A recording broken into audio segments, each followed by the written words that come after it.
What's up, guys? Hey, the motocross portion of the Super Motocross World Championship of Motocross Series, it's finished, and Jett Lawrence put in the performance, the best performance I've ever seen by any rider, period. Before we get into that, I want to thank Coach Rob at Complete Racing Solutions. Coach Rob has programs that start at $15 a month. They cover on-bike, off-bike, mental development. He does webinars. Coach Rob will have everything that you need to get you dialed in. I want to thank Epic Garage Designs. Epic Garage has the coolest stuff for your garage. Slat wall, flooring, you name it, they got it. Ride Strapped. Of course you guys know Ride Strapped. You know, the cool shirts, the goggles, glasses, you name it. And I'll be with Chris at the Super Duper opening round in Charlotte.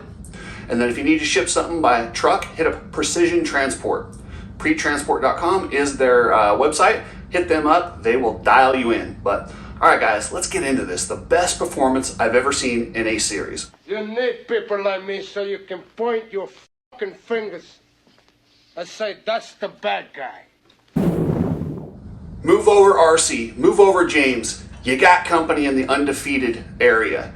What Jett has done, and I don't want to take away what Ricky did it twice, 3 times if you count overall wins, which is just that's just unfathomable. 3 seasons where he won every single overall race, 2 where he didn't lose a moto. That's unbelievable. He's the greatest of all time. And James had an undefeated season also and did things on the bike, which is flat out amazing. But Jett had a higher competition level. He had the reigning 450 Supercross champion, Chase Sexton, on his ass, riding every bit as good as he did. The only guy that was really missing from this whole series was Eli Tomac.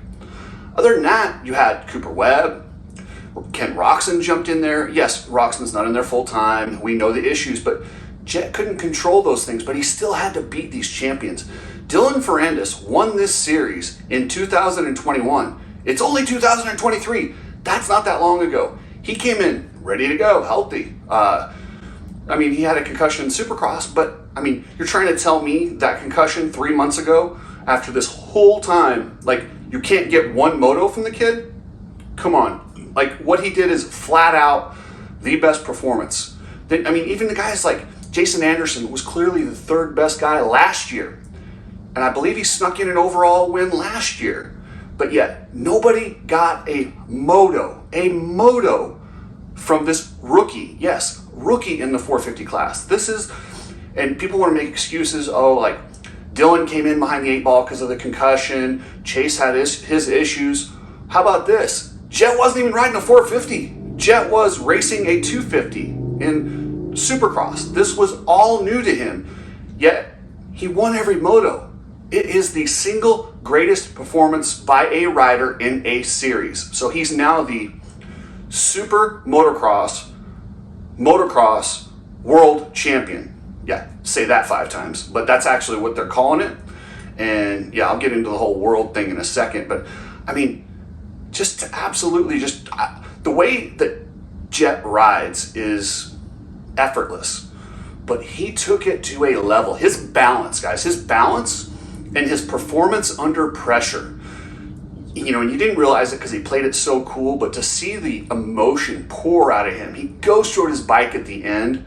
The kid, and I had a long talk with his agent, Lucas Myrtle, last week, and we were talking about him, and I said, it's going to get tough because anything less than first place right now is a failure, and that's a hard place to be. Once you get to that point in your career where you're judged at a level higher than anyone else. If Aaron Plessinger goes out there and gets on the podium, everyone's stoked. If Jett gets a 3rd or a 2nd now, everyone's going to go, what's wrong? It's got some challenges. But obviously his agent, he's on his side. Lucas is telling me, Jett's a different type of guy. You take him to the practice track and there's 5 fans and no pressure, and he gets beat by guys he probably shouldn't get beat by. You take him to a stadium with pressure and people and things on the line, and all of a sudden he becomes superhuman. So that's something to watch for. But my question is, when winning becomes regular, can he still get that motivation? And that's where I was trying to tell Lucas, that's where it's going to get tough. When this performance that he had today becomes normal, because anything less than winning the Super Duper Cross is going to be considered a failure for Jett. And that's not really fair. I mean, he's only raced 11 races on a 450 professionally. I mean, you can count the designations, but that's a little different. But he even beat Chase Sexton there. So you can't tell me Chase Sexton was off his game. He wasn't. Chase Sexton rode his ass off. The way he came out at Ironman and tried to throw down the fast lap. And the 250s had just gone before the 450s in the second time session.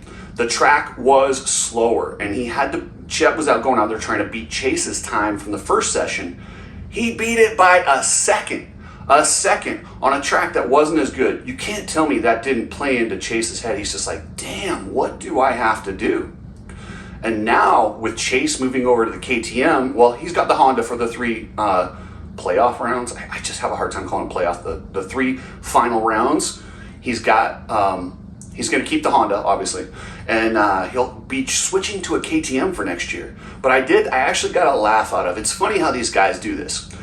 You will find confidence wherever you can, and you'll tell yourself these stories, and that's what they do. Chase goes, I'm more technical. I like Supercross. Well, that's not what you said last year when you were hammering Eli Tomac outdoors. But if that's what Chase needs to tell himself to make sure he's ready and believes, because every one of these guys, if you don't line up believing you're going to beat a guy, you won't beat a guy. If you line up believing you're going to beat a guy, you might beat a guy. That's just, it's a self-belief. You almost have to be delusional in a way, just to think you can do things that other people don't. People like me say, oh, he's not going to win. He can't believe that. They can't believe that. It's just a different mindset. But this whole Super Duper World Cross is going to be so much fun. I can't wait. I'll be at Charlotte. They're doing a Supercross race with 2 20-minute motos. And then I really thought it was interesting how they're doing the LCQs, 21 through 30 in the points. And I'm sure they're going to let a lot more people in. I just don't see how they're not going to let factory riders jump into that LCQ. But I like how if you run the LCQ, even if you win the race, you still have to go to the LCQ next week. Your LCQ 3 weeks in a row, that's tough. That's behind the 8 ball if you want to win this championship from the LCQ. But you never know. Weird things happen, especially when you have single, double, and triple points going into this. It's going to be fun. Honda has won everything there is to win, and now they move the goalpost on them. So you take a series where you got these major championships.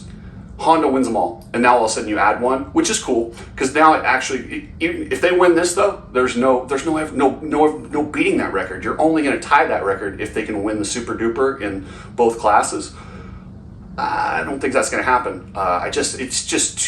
There's too many things that can happen. It might, but if it does, like now the bar is set.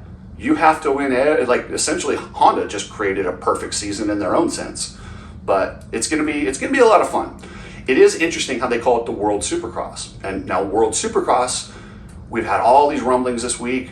Yes, there were rumors it was going to fold. They're canceling a couple rounds to restructure. It's not folding. But they made some major mistakes when this series first came in, which is why MX Sports and Feld have jumped on to this World Championship, because the guy who was the CEO prior to Adam Bailey, went in to the sponsors, the manufacturers, and all these people telling them, you got to come with us. It's the World Championship. It's the World Championship. And it's the biggest there is. It's the world. And he really focused on that word, which makes me understand why they're calling this other stuff the World Championship. They want to devalue the word world, so they're still the best. Crazy the business things that these promoters do. They are dirty to each other, but I shouldn't be surprised. I mean, this is a business where Mickey Thompson was actually murdered by Mike Goodwin, who's in prison for murdering him and his wife. So, yeah, to do these types of practices, it's not out of the ordinary. But with World Supercross, they're experiencing a management buyout. So essentially, whatever the group was who funded them, the investment group, they're buying that out. They're putting it in the hands of the managing partners. I don't know all of the particular ones, but this might be an amazing thing for that series. That might be what it needs. It might, because a lot of times when people run businesses and they have to report to a board, they got to show profits, they do things that they wouldn't do that aren't the best for the business in order to make those numbers look good for the investment group. if they are the investment group, if they are the management, if they own it, they're going to do what's best for the series and what's best for the sport. So I'm excited to see what happens with World Supercross, and I really want them to succeed. I'm telling you guys, if World Supercross succeeds, it's good for everybody. It's good for everybody who loves dirt bikes, period, and likes watching dirt bike racing. So, all right, guys, I'll do a 250 video tomorrow. Remember, subscribe, and I'll catch you later.